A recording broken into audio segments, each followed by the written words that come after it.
하나님 말씀은 구약성경 레위기 26장 1절, 2절 말씀입니다. 우리 같이 한 목소리로 함께 읽겠습니다. 너희는 자기를 위하여 우상을 만들지 말지니 조각한 것이나 주상을 세우지 말며 너희 땅에 조각한 석상을 세우고 그에게 경배하지 말라. 나는 너희의 하나님 여호와임이니라. 너희는 내 안식일을 지키며 내 성소를 경외하라. 나는 여호와이니라. 아멘. 이제 레위기의 결론에 들어섭니다.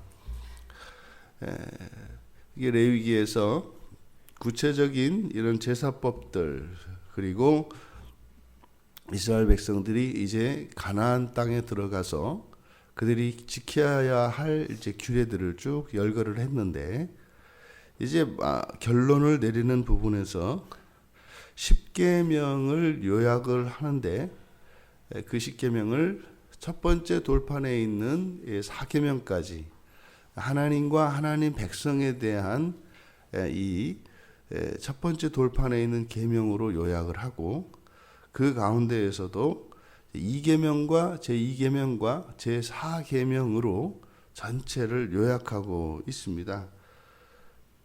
그러니까 이 레위기의 총 결론은 결국 이 모든 것은 10계명의 모법 안에서 이러한 구체적인 이러한 법들이라고 하는 것을 나타내는 거죠. 그래서 쭉 이제 잘잘한 이런 구체적인 이런 실행법들을 말씀을 하시고 난 뒤에 이렇게 10계명으로 마무리를 짓는 그것은 전체가 그 10계명 안에 들어있는 것임을, 그래서 10계명의 정신 안에 있는 것임을 상기시키는 것이라고 볼 수 있습니다. 근데 왜 이것을 지금 전체 계명을 다 이야기하지 않고 특별히 제2계명과 제4계명을 중심으로 해서 요약을 했는가 하면, 전체 10계명 가운데서 가장 긴 내용들을 담고 있고 2계명과 4계명에는 그 계명을 지켰을 때, 지키지 않았을 때 상과 벌에 대한 내용이 나와 있기 때문입니다. 먼저 1절은 출애굽기 20장 4절에서 6절에 걸쳐 나와 있는 제2계명에 대한 이야기라고 볼 수 있는데, 내용을 보면은 요약을 하고 있지만 앞에서 먼저 말씀하셨던 제2계명을 2계명보다 훨씬 더 우상에 대하여 강조하고 있는 것을 보게 됩니다. 왜 이렇게 말씀을 드리냐면, 너희는 자기를 위하여 우상을 만들지 말지니 조각한 것이나 주상을 세우지 말 것이며, 여기에 보면 출애굽기 20장 4절에서 6절에서는 그냥 20장 4절에 새긴 우상이라고만 되어 있습니다. 새긴 우상을 만들지 말고 위로 하늘에 있는 것이나 아래로 땅에 있는 것이나 땅 아래에 있는 것이나 땅 아래 물 속에 있는 것에 어떤 형상도 만들지 말 것이며, 그래서 우상을 새긴 우상으로 나타냅니다. 그런데 여기에서는 우상, 조각한 것, 주상, 조각한 석상, 네 가지 종류의 형태의 우상을 제시하고 있기 때문입니다. 지금 여기에서는 1절에 조각한 것, 이것이 출애굽기 20장 4절에 나와 있는 새긴 우상입니다. 히브리어 원문으로는. 그리고 우상, 주상, 조각한 석상은 앞에서 사용하지 않았던 것들입니다. 그러니까 우상에 대해서 네 가지의 형태로 훨씬 더 구체적으로 자세하게 강조하고 있어요. 그러니까 이 우상이라고 하는 것은 맨 먼저 우상을 만들지 말지니 할 때, 이 우상이라고 하는 것은 헛것, 없는 것, 무익한 것, 이런 용어입니다. 이 L1이라고 하는 이 우상은 레위기의 용어입니다. 그러니까 레위기에만 사용이 되는 그런 말이고, 그 다음에 조각한 것, 이것은 이제 출애굽기 20장 4절에 나와 있는 새긴 우상이라고 하는 것이고, 그 다음에 주상이라고 하는 것은 기둥입니다. 그러니까 위로 이렇게 우리나라 같으면 장승이랄지 아니면 돌탑 같은, 그래서 기둥의 형식으로 이제 쌓는 모든 것을 주상이라고 합니다.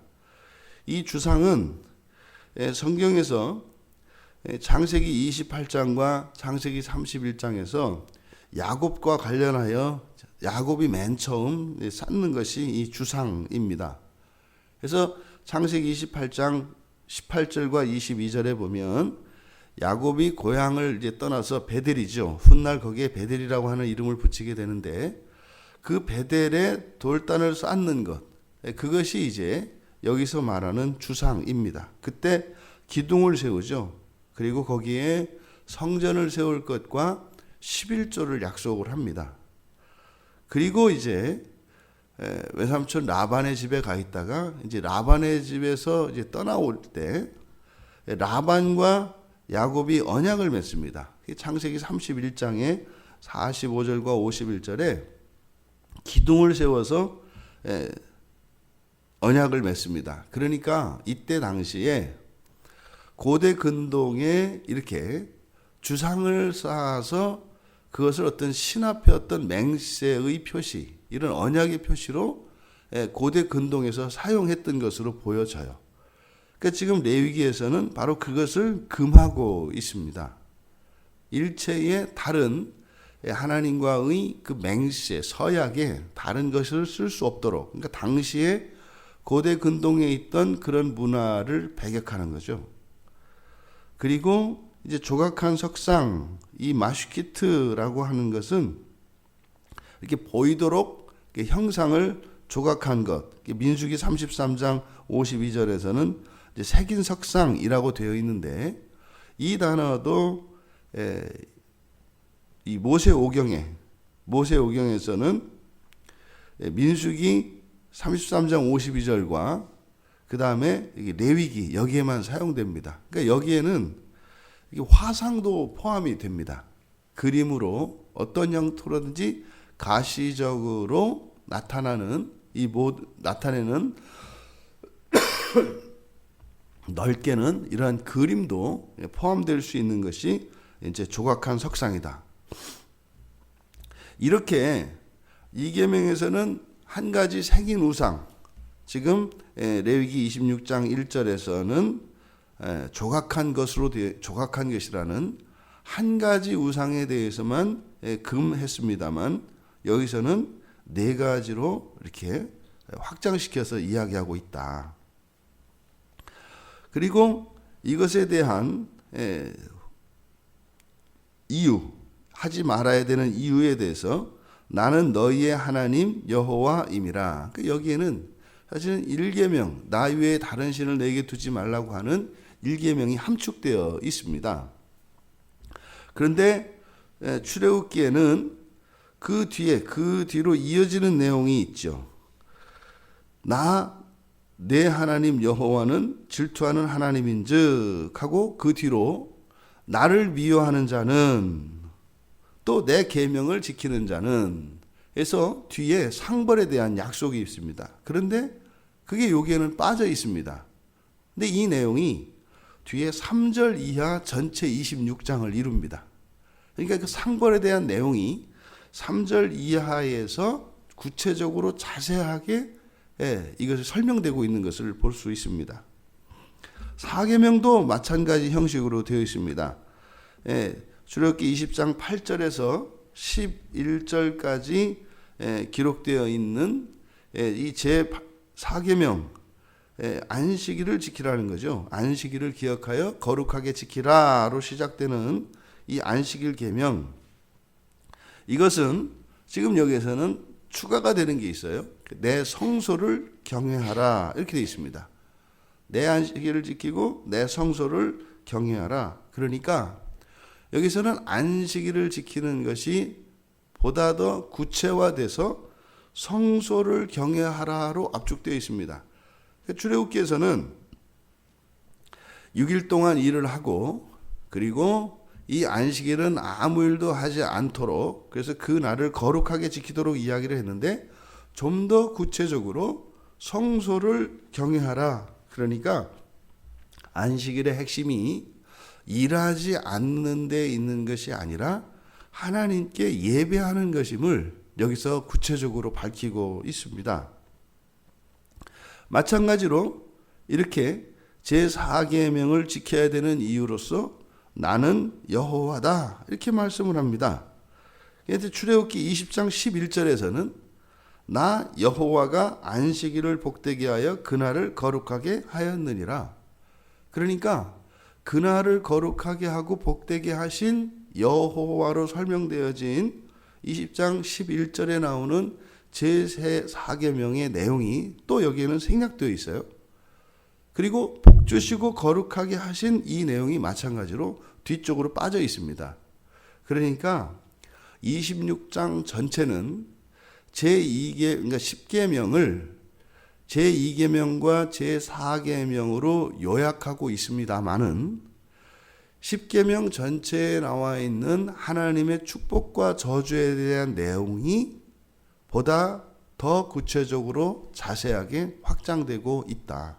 그러니까 이것은 매우 의도적으로 이 레위기의 전체 내용이 바로 10계명을 지키는 것을 중심으로 해서 하나님의 모든 법을 지키는 것이 이들의 삶에 결정적인 영향을 미친다고 하는 것을 가르쳐 주는 겁니다. 이것은 가나안 땅을 들어가기 위하여 여정 중에 있는 이 이스라엘 백성들이나 우리가 그 영원한 그 하나님 나라에 들어가기 이전의 여정 속에 있는 우리들에게나 동일하게 적용이 되는 법입니다. 그러니까 우리는 반드시 하나님의 이러한 말씀들을 중심으로 살아감으로써 우리의 현재의 삶에서의 안위와 행복과 번영을 추구해야 하는 것이고, 그것은 더 나아가 장차 여호와 하나님께서 약속하신 그 가나안 땅에 들어가는 것과 직접적으로 관련이 되어 있다고 하는 사실을 다시 한번 상기시키는 것이라고 우리가 볼 수 있습니다. 신약의 그리스도인들은 예수 그리스도를 믿어 구원에 이릅니다. 구약의 이스라엘 백성들은 하나님의 모든 율법을 지켜 행함으로 구원에 이릅니다. 그러면 신약과 구약을 합하면 예수 그리스도를 믿는 믿음 안에서 구약에 제시되어진 모든 율법들과 또 그 구약의 모든 율법들의 정신과 가치를 요약하고 있는 신약의 사도들을 통해서 주신, 또 예수님께서 직접 주신 그 모든 계명들을 지켜 행하며 온전한 구원 안에 들어가는 것입니다. 구약과 신약의 모든 것을 충족해야 하는 것이지 구약을 신약으로 대체한 것이 아니다. 이렇게 되면 유대인들이 가지고 있는 이런 성경관과 다르지 않은 잘못된 성경관을 가지게 됩니다. 유대인들은요, 구약 성경이 진짜 성경이라는 거예요. 신약 성경은 성경으로 인정하지 않습니다. 잘못된 거죠. 또 마찬가지로 우리 그리스도인들도 아니다. 신약 성경이 진짜고 구약 성경은 가짜다. 왜냐하면 그거는 옛날 것 구약이고 신약 성경은 새 것 신약이다. 약을 먹을 때 옛날에 먹던 약과 새로 개발된 신약이 있는데 왜 옛날 구약을, 옛날 약을 왜 먹냐? 물론 이 약은 이제 우스갯소리지요. 그래서 옛 언약과 새 언약으로 이제 신약 구약이라고 이야기를 하는데, 마치 구약은 폐기되어지고 새 언약으로, 이 신약으로 새로 갱신되어서 구약에 있는 모든 내용이 더 이상은 쓸모없고 무익한 것으로 여기는 태도도 잘못된 것이다. 우리가 사람이 태어나서 이제 완전한 성인이 될 때까지 우리가 몸도 자라고 생각도 자라고 우리의 외모도 바뀌고 내면의 인격도 바뀌고 계속 바뀝니다. 근데 우리 안에는 어린 시절의 그 형상이 남아있죠. 그것이 자라고 성장하고 성숙한 것이지 완전히 과거와 단절될 수는 없는 것입니다. 또 우리의 내면으로도 날마다 새로워집니다. 새로운 사람이 됩니다. 하지만 완전히 옛날의 모든 것으로부터 완전히 별개의 또 다른 존재가 아니라 질적으로 새로워지는 것이죠. 어린 시절에 그런 유치함은 더 이상 남아있지 않지만 사실은 그 유치함 위에 더 성숙한 것으로 더 씌워져 있는 것이지요. 마찬가지로 성경도 구약의 모든 것은 영원한 하나님의 말씀입니다.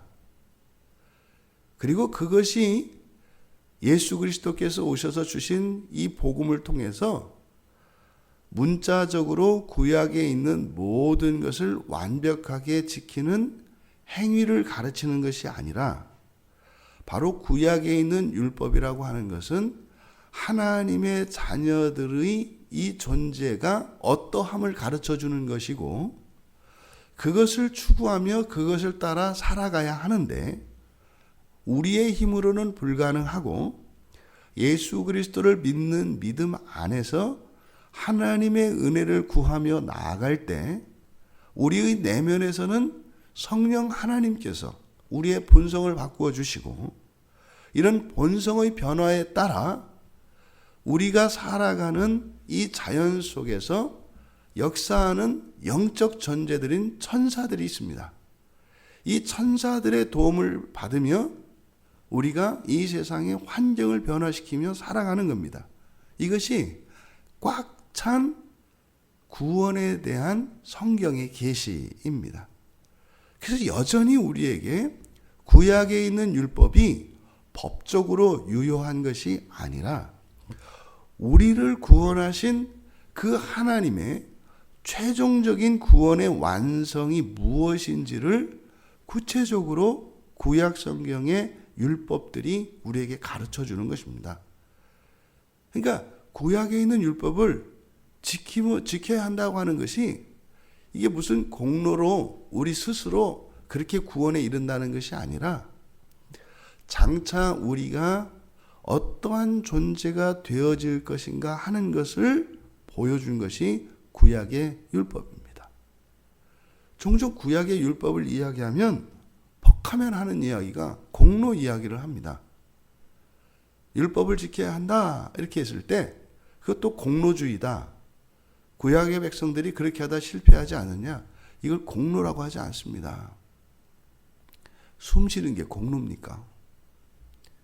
눈 깜빡거리는 게 공로입니까?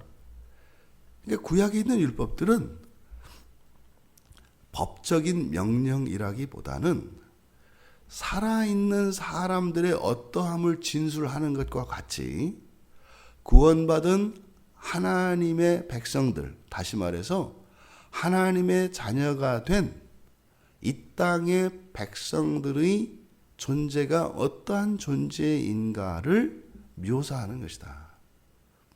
하늘에 속한 자들은 이러한 것이다. 절대로 될 수가 없죠. 우리는 지금 이 땅에 속해 있는 걸요. 그렇게 되도록 우리의 존재를 완성시켜 주시는 것은 하나님이십니다. 창조자이신 그리스도께서 이 땅에 오셔서 우리를 그렇게 완성시켜 주십니다. 그것은요, 죽어 있는 자나 살아 있는 자나 주님이 오시면 죽은 자는 되살려서 그리고 살아 있는 자는 그 상태에서 우리를 부활시키십니다. 부활은 죽었다 살아나는 게 아니다. 존재를 완성시키는 것이다. 죽은 사람을 완성시키기 위해서는 죽은 사람을 다시 살려서 그리고 완성시키는 것이고 살아있는 사람은 살아있는 상태에서 완성시키는 것, 이것을 부활이라고 한다. 바로 이렇게 레위기의 결론을 십계명으로 이제 십계명을 요약하고 강화해서 그 축복과 저주를 이야기하는 것은 그리스도인들이 이 땅을 살아갈 때 어떻게 살아야 하는 것인가 하는 생활의 대전제, 그 방식을 제시하고 있는 겁니다. 그리스도를 믿는 사람들은요, 열심히 잘해서 되는 게 아닙니다. 왜요? 우리는 이 세상에서 잘 사는 게 목적이 아니거든요. 물론 이 세상에서도 잘 살기를 원합니다. 그런데 그것이 끝이어서는 안 된다 이 말이에요.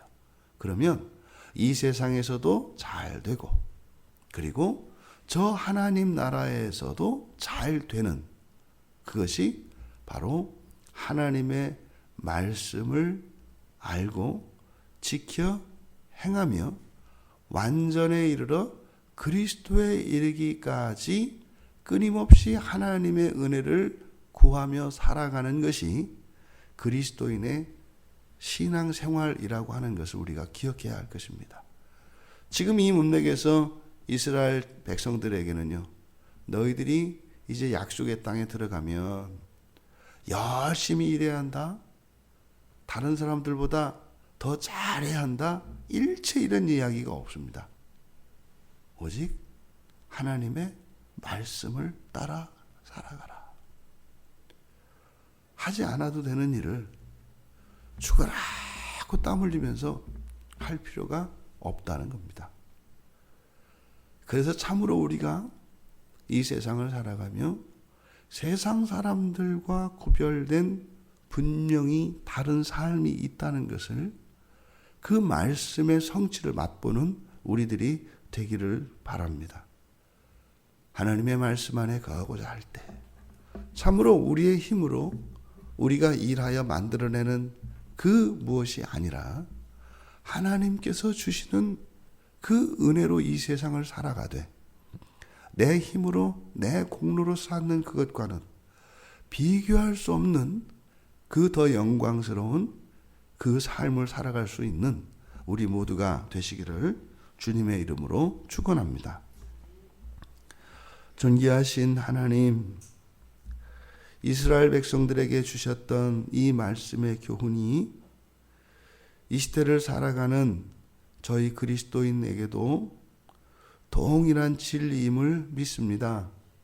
오직 예수 그리스도를 의지하고 그리스도를 따라 살아가기 원하며 성경에 제시되어진 하나님 자녀들에 대한 이 완전한 제시가 저희들에게 온전히 성취될 것을 믿으며 그렇게 하늘의 영광을 맛보며 지상에서 그 기쁨과 행복을 누리는 복된 주의 자녀들 다 되게 하옵소서. 감사하며 예수님의 이름으로 기도하옵나이다. 아멘.